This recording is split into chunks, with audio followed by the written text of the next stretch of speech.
You already know what you're supposed to do. You've heard it, you've believed it, and at some point you've even done it. But the next time it happened, you didn't. Not because you forgot, because something inside you wasn't built the way you thought it was. The answer isn't about willpower. It's about something deeper than that. Most people spend years trying to change how they react. They make decisions, set intentions, repeat mantras, and it works until it doesn't.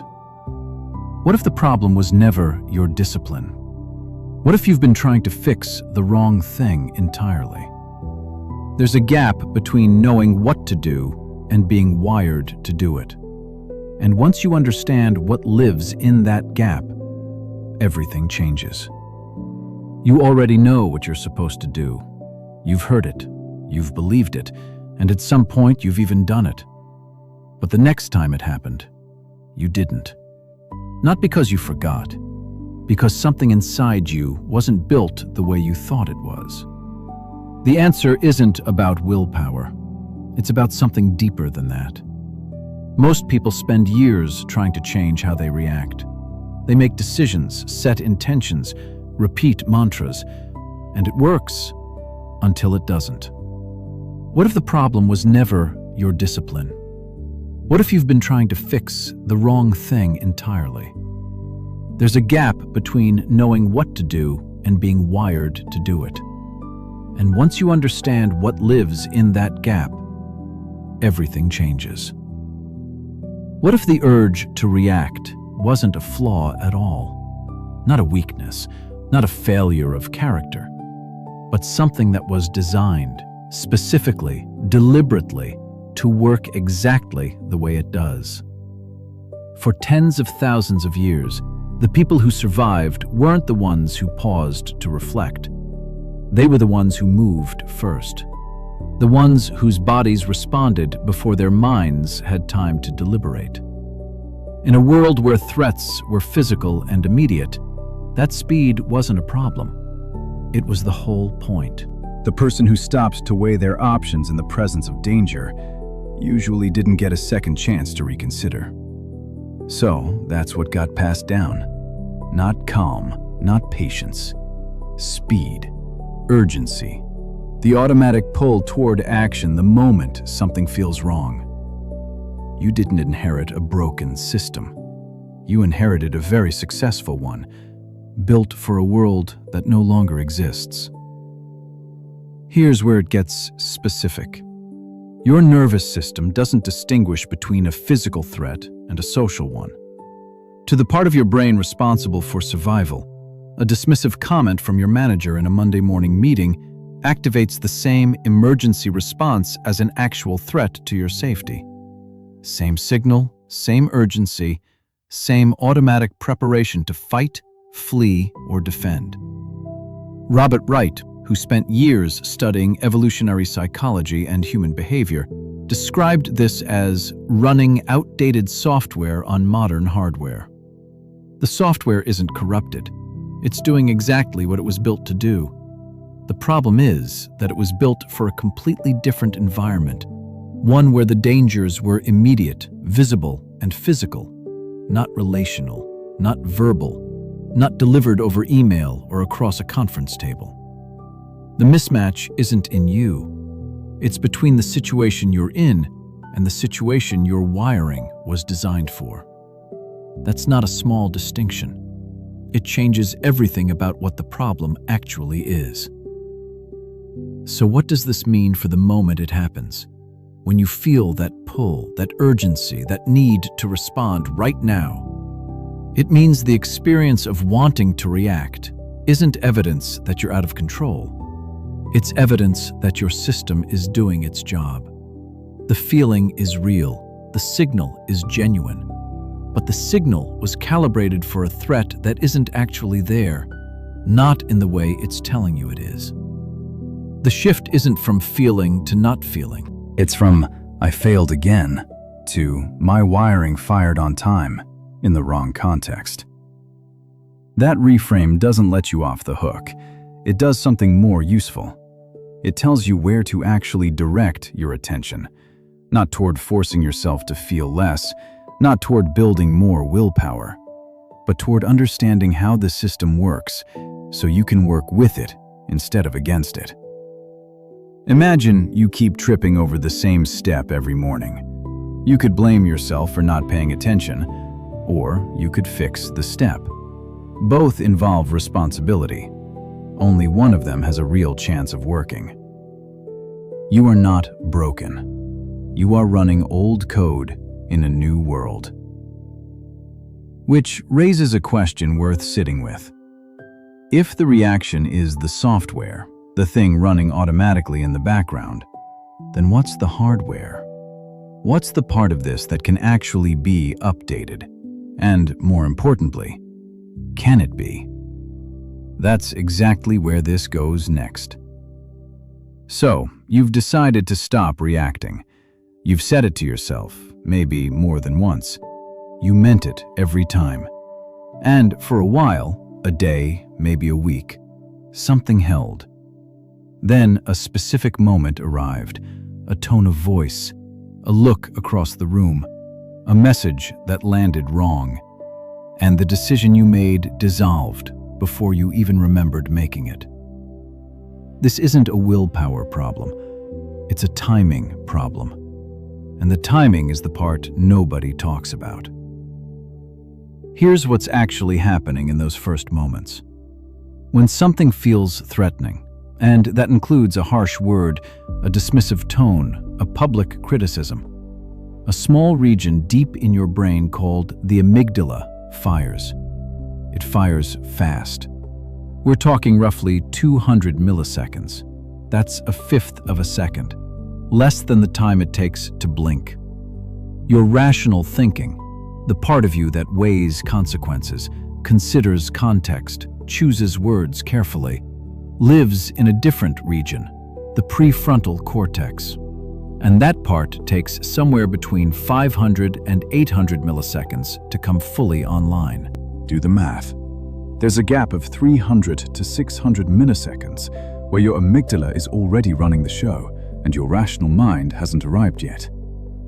Every regrettable response you've ever had, every sharp word, every defensive outburst, every reply you wished you could take back, happened inside that gap.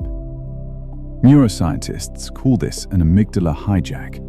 It's not weakness, it's not poor character. It's the order in which two different parts of your brain receive information. Imagine you're sitting in your car after a conversation that went badly. You replay what you said.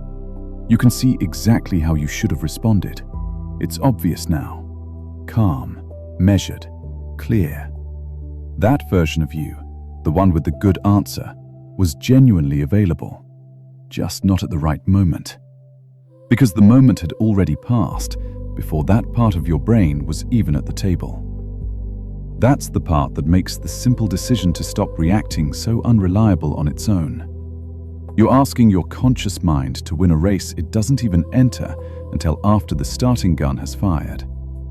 But here's what changes everything. The amygdala is not a fixed setting.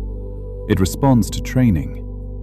Behavioral neuroscience research shows that something called response inhibition, the practiced act of pausing before acting, physically strengthens the connection between the amygdala and the prefrontal cortex over time. Not just mentally, structurally.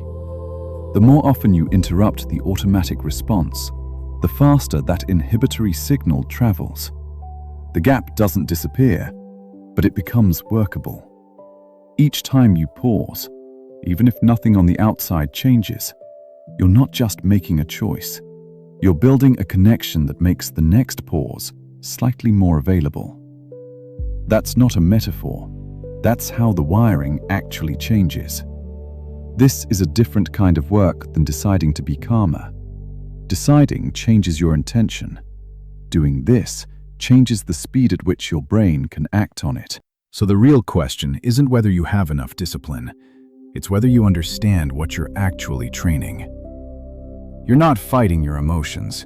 You're not suppressing anything. You're working with 200 milliseconds of ancient circuitry, rewiring the timing of a response that was set long before you had any say in it. That's a completely different job, and it starts somewhere most people never think to look. But before you can retrain the timing, you need to understand what you're actually choosing to do with that pause. Because not all pauses lead to the same place. There's a piece of advice that gets passed around a lot. Stay silent, don't react, hold your tongue. And on the surface it sounds right. It sounds like wisdom. But there's something underneath that advice that almost no one stops to examine. An assumption that all silence works the same way. That choosing not to speak is choosing not to be affected. That quiet on the outside means settled on the inside. It doesn't, and the difference matters more than most people realize. Psychologists draw a clear line between two things that look identical from the outside, but operate completely differently on the inside. The first is emotional regulation. This is when you feel what's happening, fully, without cutting it short, and then you choose when and how to respond. The emotion moves through you. It doesn't disappear, but it doesn't stay lodged either. You process it, and then you act from a place that's calmer than the original wave. The second is emotional suppression. This is when you push the feeling down before you've actually dealt with it. You don't process it, you store it. The silence is real, but what's underneath it isn't resolved. It's just waiting. James Gross, a psychologist at Stanford University who has spent decades studying how people manage their emotions, found something that surprised a lot of people when his research first came out. Suppression doesn't just fail to help, it actively makes things worse. People who consistently suppressed their emotions showed higher physiological stress responses, worse memory for the events they were suppressing around, and, this is the part worth sitting with, they found it harder to regulate their emotions over time, not easier. Suppression doesn't build a skill, it builds a backlog. So how do you know which one you're doing in the moment? You probably can't tell while it's happening. But there's a question you can ask yourself afterward, and the answer is usually immediate.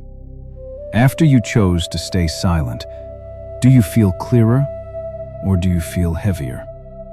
Regulation leaves you feeling like you made a decision. There's a kind of steadiness that comes with it. Not triumph, not relief exactly, but something solid. You were in the situation. You chose how to move through it, and now it's behind you. Suppression leaves a different feeling entirely. Something unfinished. A low hum of tension that follows you out of the room. You might not even be able to name it right away, but it's there. The sense that something didn't get resolved, just postponed. Think about a family dinner where someone says something that lands wrong. A comment about your choices, your life, your relationship.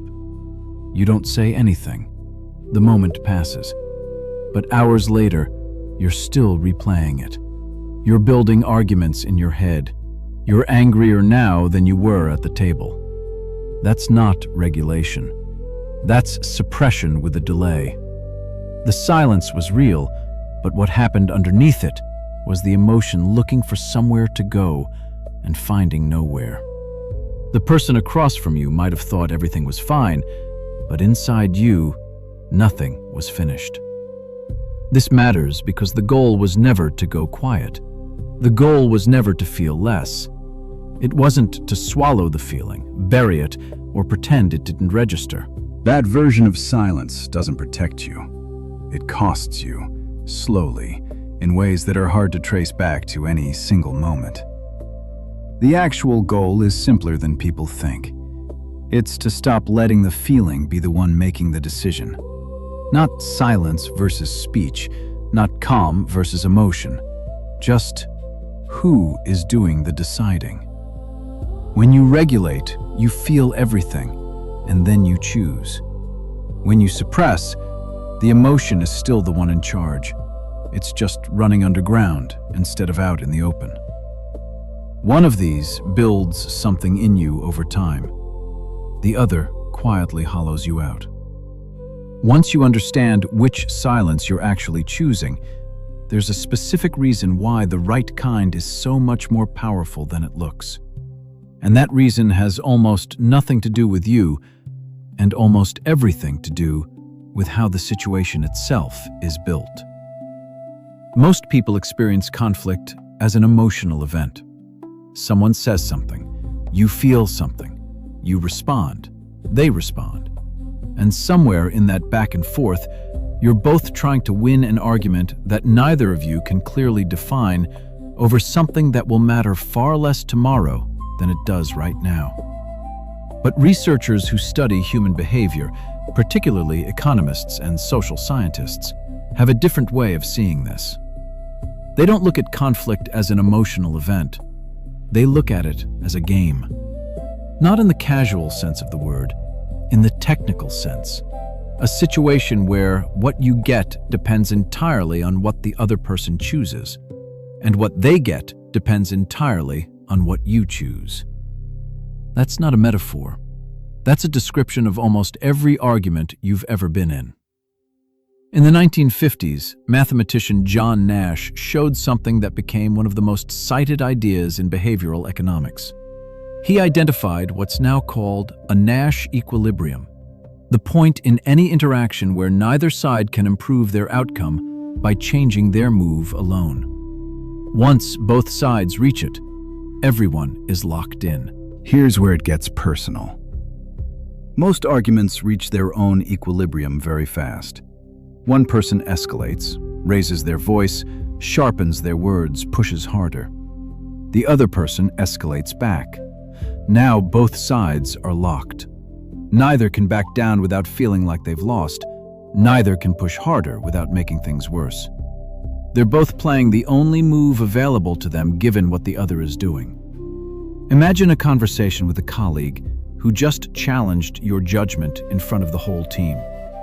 You feel the pull to defend yourself immediately, to correct the record, to make sure everyone in that room knows they were wrong. So you respond. And the moment you do, you've joined the game. Your colleague now has a move to answer. They answer it. You answer that. And within 60 seconds, you're both locked into a dynamic that has nothing to do with the original issue and everything to do with who blinks first. That's not a conflict. That's a trap. And both of you walked in voluntarily. Thomas Schelling, an economist at Harvard, who won the Nobel Prize in 2005 for his work on conflict and negotiation, spent his career studying how people make decisions in situations of interdependence. One of his core observations was this: the most powerful position in any negotiation often belongs to the side that can credibly commit to not moving. Not the loudest side, not the most aggressive side, the side that simply will not play. When you refuse the expected move, when you don't escalate, don't explain, don't defend, the other person's entire approach collapses. Their next line was written for someone who fights back. Their strategy was designed for a specific opponent, a person who reacts. When that person doesn't show up, they're holding a script for a scene that isn't happening. This isn't about being cold. It's not about winning through withdrawal. It's about understanding that the game only continues if both players keep playing. One person choosing not to participate doesn't just change the tone, it ends the game entirely. This is not philosophy. It's not virtue. It's not even self-discipline in the way most people mean it. It's geometry. When you step back from the expected response, you're not suppressing anything. You're not proving anything. You're simply removing yourself from a game that was only ever going to end in a draw, at best. The person across from you is holding the script. They've prepared for this. They know their next line. But they wrote it for a version of you that shows up ready to argue. When you don't, not out of fear, not out of avoidance, but because you've genuinely decided the game isn't worth playing. They have nowhere to go. Leaving the game is real. It's the first thing that changes. But here's what most people miss. Leaving the game is only half of it. The deeper shift happens at a level most people never reach, and it has nothing to do with the other person at all. Here's a version of this that most people have tried. You walk away from a difficult conversation, an argument with a partner, a tense exchange with a family member, a moment at work where someone pushed too hard and you pushed back harder. And somewhere in the hours after, you make a decision, a real one. You feel it. From now on, I'm not going to react like that. And for a few days it holds, maybe a week. You notice the situation's coming. You pause. You choose differently. There's something that feels like progress. Then, one ordinary Tuesday, tired, distracted, caught off guard, the old reaction comes back, faster than you remembered it, fuller, like nothing had changed at all. This is the experience almost everyone has, not because they weren't serious the first time, but because of where they aimed. Decisions about behavior are fragile. They hold when conditions are good, when you're rested, focused, prepared. But willpower isn't a bottomless resource. Research on self-regulation consistently shows it depletes with use, stress, and fatigue. The decision you made on Sunday doesn't carry the same force by Thursday afternoon when you're running on 4 hours of sleep and someone says exactly the wrong thing. You were trying to change what you do, but you didn't change anything about who you are when you do it. It's like cutting back a weed at the stem while leaving the roots untouched. The growth stops for a while, then it comes back. Not because the cutting was wrong, because the cutting was never deep enough. William James, who is widely credited as the father of American psychology, observed something in the late 1800s that more than a century of research since has continued to confirm. The deepest way to change how a person acts is to change how that person sees themselves. Not goals, not habits, not decisions made on a difficult night. Identity. James understood that behavior follows self-image with remarkable consistency. People do what people like them do. The question isn't just, what do I want to do differently? It's, who do I believe I am? The difference between I'm trying not to react and I'm someone who doesn't need to react sounds small. It isn't. The first person is fighting their own behavior every single time. They're using effort to override a default. The second person doesn't experience the same pull because reacting no longer fits who they understand themselves to be. One is resistance, the other is design. Here's how that actually works in practice. When you define yourself, genuinely, not as a rule you're following, but as a truth about who you are, as someone who is no longer available for certain kinds of exchanges, something shifts in how those moments land. The urgency that used to feel overwhelming starts to feel unfamiliar. Not suppressed, not avoided, just not quite yours anymore. Think about the difference between someone trying to quit sugar and someone who simply doesn't eat sugar. Same external behavior, entirely different internal experience. The first person is white-knuckling past the dessert table at every party. The second person isn't tempted in the same way, because the choice was settled before they walked in the room. That's what identity-level change actually feels like. Not constant effort in the moment, a quiet decision made upstream that makes the moment itself less charged. The reaction that used to pull at you doesn't disappear, but it no longer fits the person you've decided you are. And that gap between the old pool and the new self-image is where real change lives. So the question worth sitting with isn't, how do I stop reacting? It's, who am I before the moment arrives? Because the behavior follows from the answer. It always does. Real change isn't what you do when things get hard. It's who you've already decided you are before they do. The behavior just catches up. And when it does, when that shift is real and not just a decision you're white-knuckling through, what actually changes in the day-to-day is more specific than most people expect. People often want to know what the payoff looks like, not in the abstract, not as a feeling they might have someday, but in actual, day-to-day terms. What is different, and when does it show up? The answer is more specific than most people expect. The first thing that changes is the gap itself. Every time you interrupt the automatic response, every time you feel the pull and don't follow it, you're doing more than making a good choice in that moment. You're physically strengthening the connection between the amygdala and the prefrontal cortex. That's the same amygdala PFC link we talked about earlier. The more often that inhibitory signal travels that path, the faster and more reliably it becomes available. Most people who practice this consistently for 30 to 60 days report something they didn't expect. The gap between feeling provoked and feeling the urge to react starts to widen. Not because they're working harder, but because the wiring has actually changed.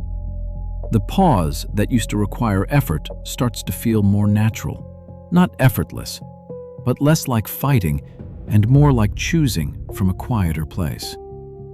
That's not a metaphor. That's the compound effect of repetition on neural architecture. The second change is more internal and harder to point to from the outside, but you feel it clearly. When identity shift is real, you stop being pulled toward the same dynamics. Not because you're avoiding them, because you're genuinely no longer built for them. Think about the difference between someone who is trying not to eat cake and someone who simply doesn't want cake.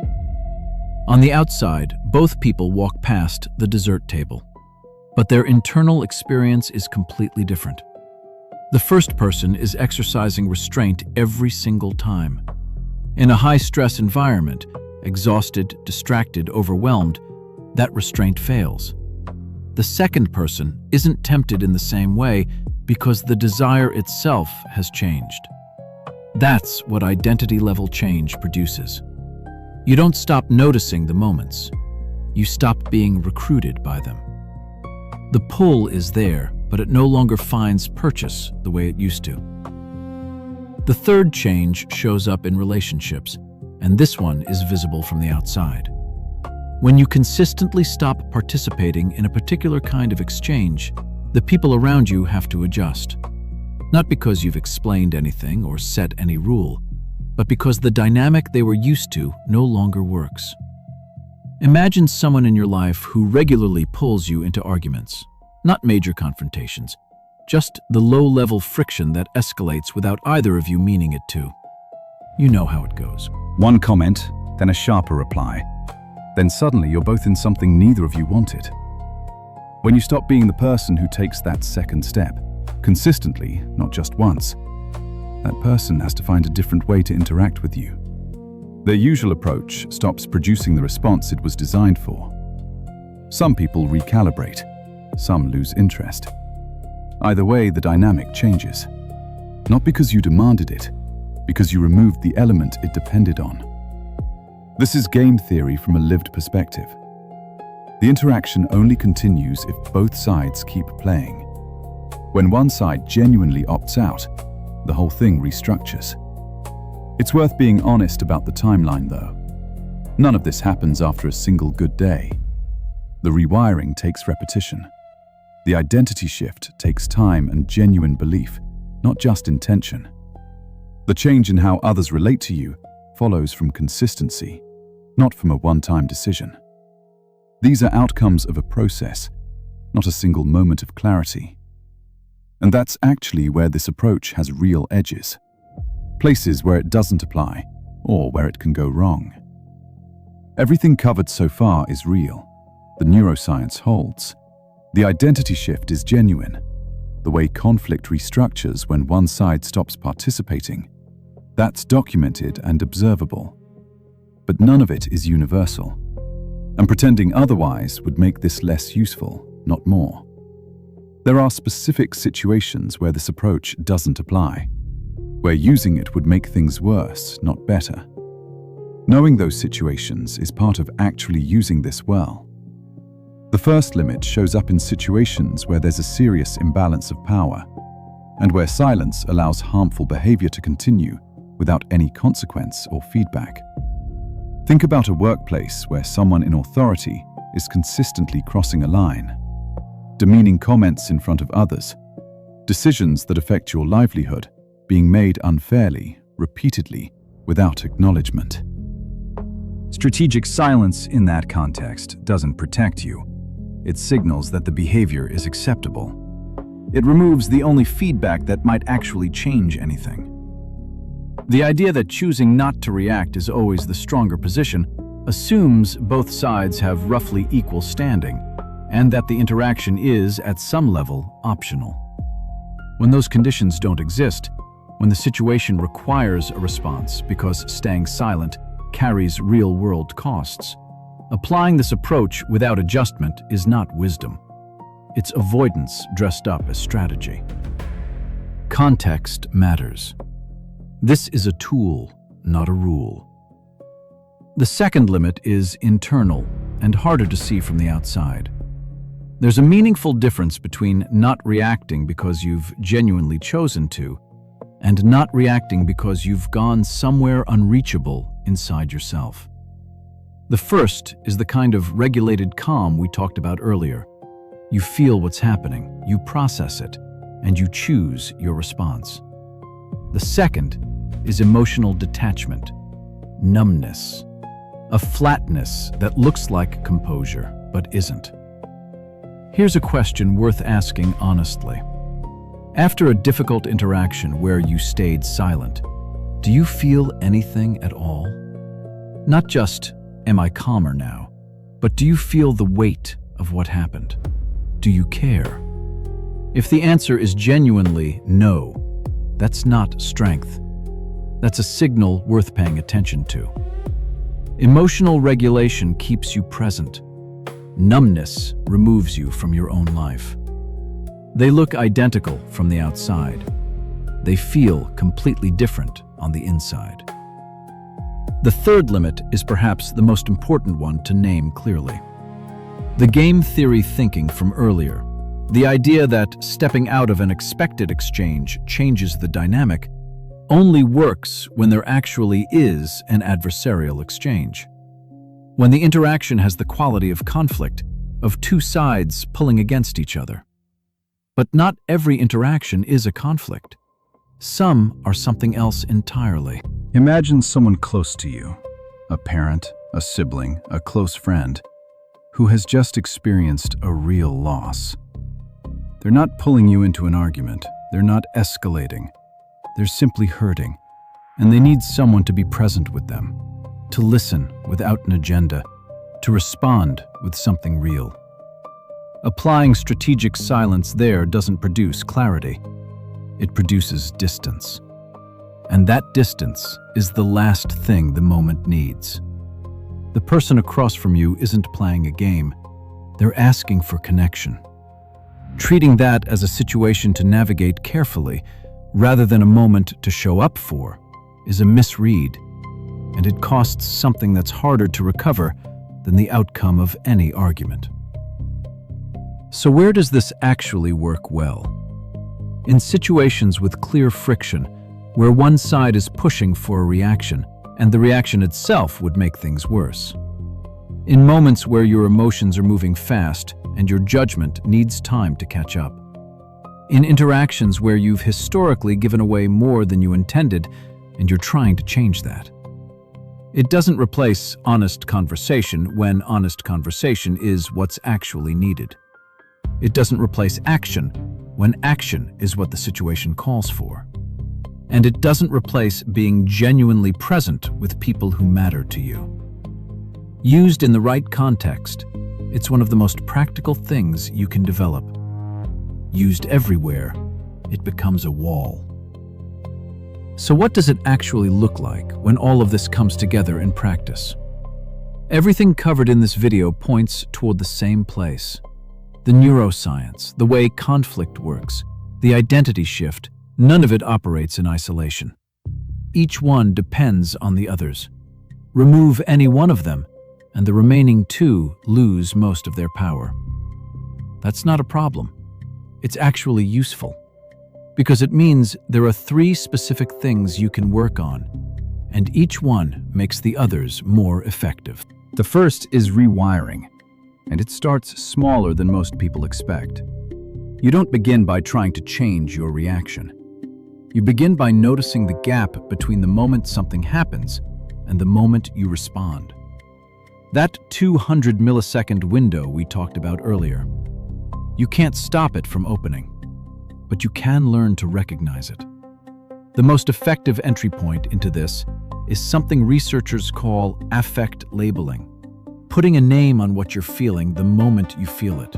Not, I'm upset. More specific, I'm noticing irritation, or I'm noticing the urge to defend myself. The act of naming what's happening activates the prefrontal cortex and measurably slows the amygdala's response. It's not meditation. It's not deep breathing. It's just a quiet, internal observation. Research from the mindfulness-based stress reduction program developed at the University of Massachusetts Medical School found that 8 weeks of consistent practice produced measurable reductions in amygdala reactivity.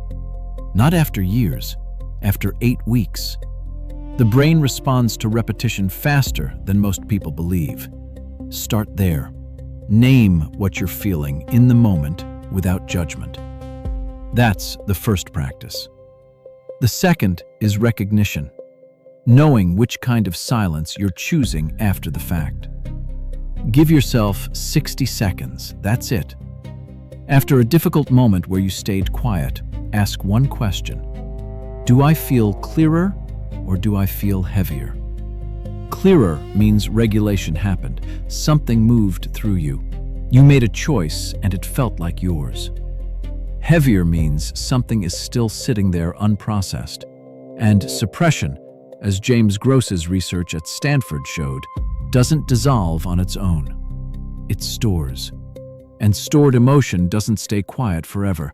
It comes out later, usually at a time and in a way you didn't choose. If the answer is heavier, that's not a failure, it's information. It means before you re-engage with the situation, you need to process first. That might mean riding for 10 minutes. It might mean walking. It might mean talking it through with someone you trust. The point is to move the emotion through before it accumulates. The 60-second check-in is the whole practice. Clearer or heavier? That's the question. It tells you everything you need to know about what step to take next. The third is reframing. And this is where the identity work from earlier becomes something you can actually use in the moment. When you're in a difficult situation and you feel the pull to react, don't ask yourself, what should I do? That question puts you in problem-solving mode, which is useful but slow. Ask instead, how would the person I'm becoming handle this? The difference is significant. The first question asks about behavior. The second asks about identity. And when identity leads, behavior follows without the same resistance. You're not asking who you currently are under pressure. You're asking who you're in the process of becoming and letting that version of yourself make the decision. It's a small shift in how you frame the moment, but it draws on something more stable than willpower. It draws on self-image. And self-image, once it shifts, doesn't need to be reinforced in every single moment. These 3 things, naming what you feel, checking in after the fact, and asking the identity question in the moment work together. The first builds the gap. The second keeps it clean. The third decides what you do with it. None of them are complicated. None of them require a specific setting or a block of time. They happen inside ordinary moments, the same ordinary moments that used to pull you off course. That's the practice. The version of you that this is pointing toward isn't someone who feels less. That's worth saying clearly because it's the most common misread. People here don't react, and they picture someone cold, detached, Moving through life with a kind of practiced distance from everything that used to matter. That's not what this is. Not even close. Imagine you're in a conversation that starts to go sideways. Someone says something dismissive, something that would have pulled you in immediately 6 months ago. The old version of you would have felt the pull and followed it. The version of you that's been doing this work still feels the pull. The awareness is there, the emotion is real. But there's a moment, brief, quiet, where you recognize what's happening before it's already happened. And in that moment, you get to choose. That's the difference. Not the absence of feeling, the presence of a pause. You still care, you're still there, but your emotions are no longer the ones making the call on your behalf. The deeper shift, the one that takes longer but lasts, happens at the level of how you understand yourself. When you stop defining your own value by whether the conversation goes the way you wanted, or whether the other person finally understands what you meant, or whether you got the last word, something settles. Something that was always braced for impact starts to relax. You don't need every interaction to go right in order to feel okay. You don't need to be understood in the moment to know what you're worth. You don't need to correct every mischaracterization to stay clear about who you are. This isn't detachment. Detachment pulls you away from your own life. This is something different. This is showing up fully, feeling everything, and not needing the outcome to confirm anything about you. Your sense of yourself doesn't depend on what someone else decides to say or do. It was already there before they opened their mouth. That's the place this is all pointing toward. Not invulnerability, groundedness. The kind that doesn't need to announce itself, doesn't need to be seen, and doesn't need to win anything to stay intact. It changes how you move through a day. It changes what you pay attention to. It changes who gets access to your energy and what they can do with it. Not because you decided to be different, because you became someone for whom the old reactions simply no longer fit. If something in this video shifted how you see this, even one thing, there's a video connected to this one that takes it further. It's on your screen right now.